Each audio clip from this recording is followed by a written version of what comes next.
I'd like to start with a riddle. Now, many of you might know this riddle. It's very simple. If you know the secret, don't give it away.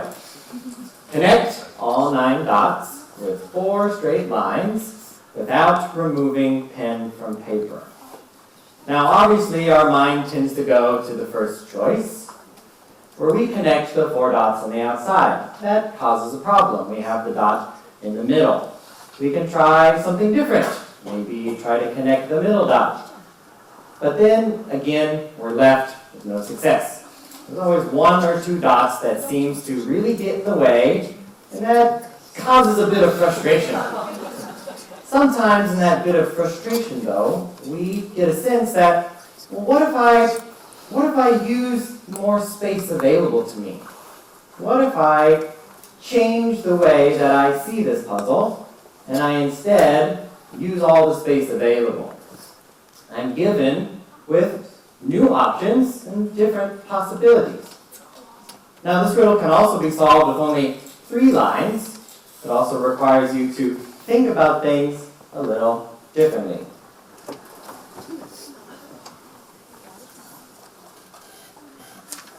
One, 2, 3. Wow. Now, I'm a conductor, I'm a composer, and although I often get my picture taken, and I'm often the one interviewed at the end of the concert, it's interesting to think that I'm the only person in the orchestra that doesn't make any sound.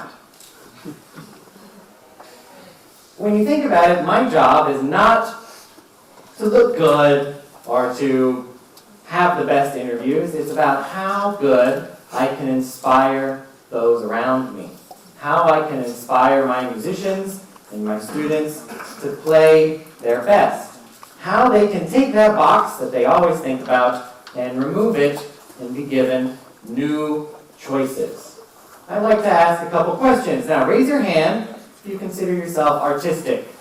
You play an instrument, dance. Yeah, good. Anybody that thinks they're creative? Maybe not a dancer or a musician, but you still can do some creative things. Great. Now, how many of you are in the last group? You can't create anything if you had to. In the back, don't be shy. All right? I'm here to tell you today that I think everybody has the possibility and the opportunity to create. Now, I want to give you more than just a motivational poster, your standard grab life by the horns or believe and it will come true.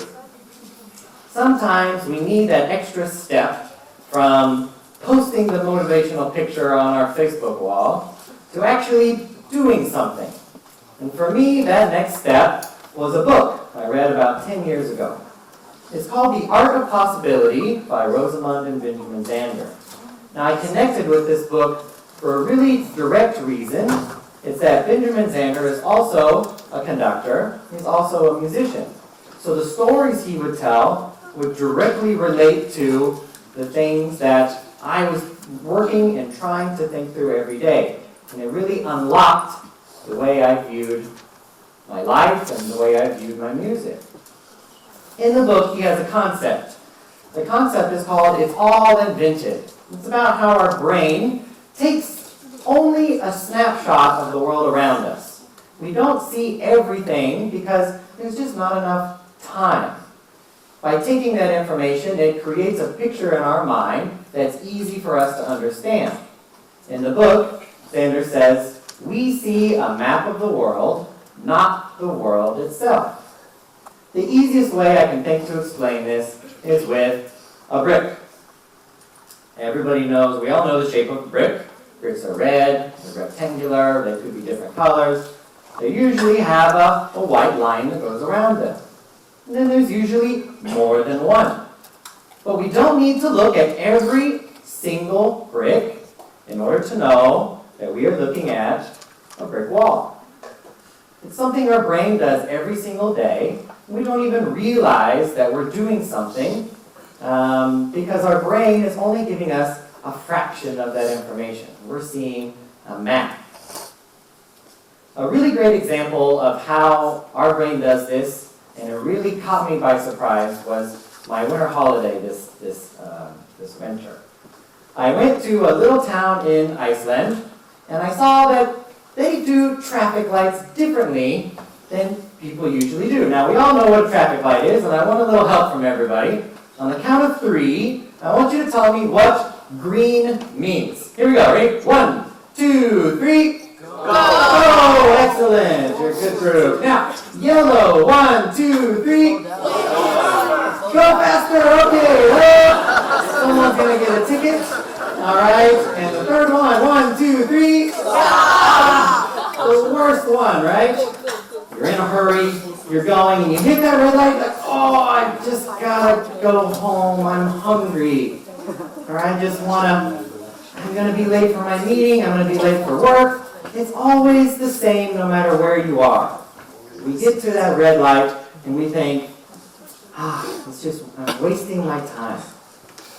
Now in this little town of Iceland called Akureyri, there's only about 2,000, 3,000 people. They view stoplights differently. Instead of go, slow, stop, they think about it differently. Go, slow, love. Or compassion. Whatever you want to give that. Instead of thinking about myself, I now think about others. Because we took this idea of the way we thought something had to be, this box that our mind automatically puts on our surroundings that we often don't even know, and it changed our set of choices. It changed our possibilities. Because who says a stoplight has to be a red circle? Now, I'm often trying to find ways I can do this with my students and my musicians. And one of the big things that I try to do is incorporate creativity and composition in music. Now, composition can be quite difficult. You have to have a thorough knowledge of music theory. Music notation can be very difficult to understand. It's generally not a group activity. But I thought, that's the box. How can I remove it? Not just think outside. Change the circumstances so I have new possibilities. And this is what I did. With one of my excellent orchestras here in Shanghai, I separated them into 3 groups. In each group, I gave a piece of paper with 4 squares. I said, each square represents 10 seconds of a composition you're going to write.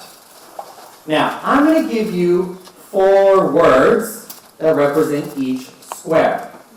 3 of them are going to come from me. 1 of them is going to come from you. I want you to draw a picture that represents that word. Once you've completed your pictures, we're going to give it to group 2. And they're going to create a musical performance based on your picture. They don't get to know the words. They have to improvise or create something motivated by the picture. And then group 3 has to guess what the words were. It's always interesting, and it's always fascinating what they come up with. This particular group came up with this. Now, since we don't have time, I'm going to give you the words in advance. Fast, dark, which was the word they picked, crescendo, which in music means to get louder, and silence. Here's what they came up with. Now, as you can see, it's pretty awesome. We have fast, we all know metronome, musicians use, set to 9999999, which is very fast. We have our second one, which is pretty self-explanatory. The second one, phone getting louder, and the third one, a bit of an inside joke in our orchestra, this trumpet ear-looking thing with the big X means be quiet, because the brass tend to play a little too loud. So, I have for you today the world premiere of this performance. And I'd like for you to listen for 2 things. Number 1, how they go from section to section. And remember, they don't know the words. How do they communicate with one another to share a shared idea? And number 2, something really magical happens at the end. And I want you to see if you can find it. Here we go.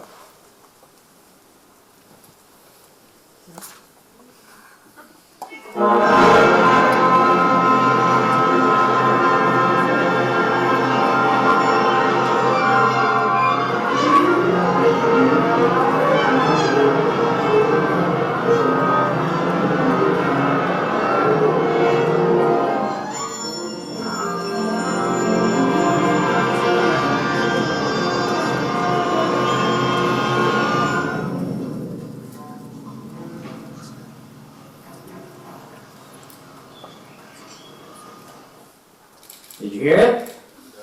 Right at the end, the bird. And if everybody in the orchestra didn't decide that that last picture meant silence, then that bird's song would have been covered up. It just happened that we had the windows open that day. And if we all didn't listen to what each other was doing and saw, oh, everyone else is being quiet, I'm going to be quiet too, then the sound of the bird would have been lost. I'm very privileged that every summer culminates in Shanghai Symphony Orchestra every summer does a music festival. It's called Music in the Summer Air Music Festival. We call it MISA. And it's very famous. The New York Philharmonic comes and performs. And I'm very privileged that I get to conduct the youth ensemble. Now, we audition students from all over Shanghai, and we end up coming with about 70 musicians between the ages of 8 and 18. Most of them fall between 8 and 14 or 16 or so. And we start the day that the festival starts, day 1. On day 10, we give a performance in Shanghai Symphony Hall. Shanghai Symphony Hall is one of Asia's most beautiful halls, but it's a little intimidating to be 8 years old and never have played there before. So how do you go from day 1, people never performing in Shanghai Symphony Hall before, with each other, to day 10, giving a performance for an audience of 1,600 people? Leonard Bernstein said it best, American conductor and composer. He said, to achieve great things, 2 things are needed: a plan and not quite enough time. Now for me, my plan is very simple. For MISA, I tell all my students the same. I say, number 1, come to rehearsal every day, work hard. Number 2, listen to what's going on around you. Because in an orchestra, it doesn't matter how well you can play your instrument. What matters is how well you can play your instrument with others. And number 3, have fun. And that's it. Now, it's the not quite enough time that seems to give people the most problems. And I hear it from both adults and students alike. They'll say, Alex, the music's too difficult for them to learn in 10 days. Or the students will say, I'm too nervous. What if I make a mistake? It's Shanghai Symphony Hall. I always say the same. When you tell someone, don't make mistakes, it's not part of my plan. You're putting a box around someone's thinking. Because if you say, don't make a mistake, then all they're going to think about is, I can't make a mistake. Instead of unlocking their ability to achieve what they can. I'm a little strange. When someone says, oh no, we only have 10 days, I think, how wonderful, we only have 10 days. Because I know that the way people perform and get ready for concerts, months of rehearsals, hours of preparation, that's gone. The box gets removed for us. And what's left is that ability to create something new. I have a quick video for you. This was recorded day 10. And I want you to think, did we have a plan? Did we have not quite enough time?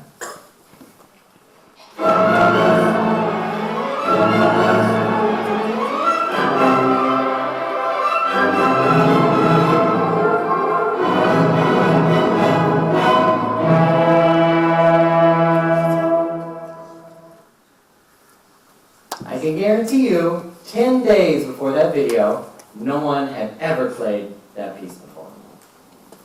Every year, the concert blows me away.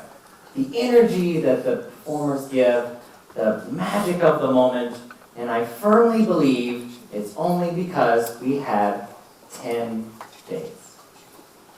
So I'd like to leave you with 2 things to think about. Number 1, what is my brain assuming that I don't know it's assuming that if I changed, I would have more choices? Think about the stoplight. Why does it have to be a red circle? And number 2, how can I stop worrying about making a mistake and listen to what's going on around me? Think about the bird. We would have never heard the bird had everybody not stopped to listen. And think about having not quite enough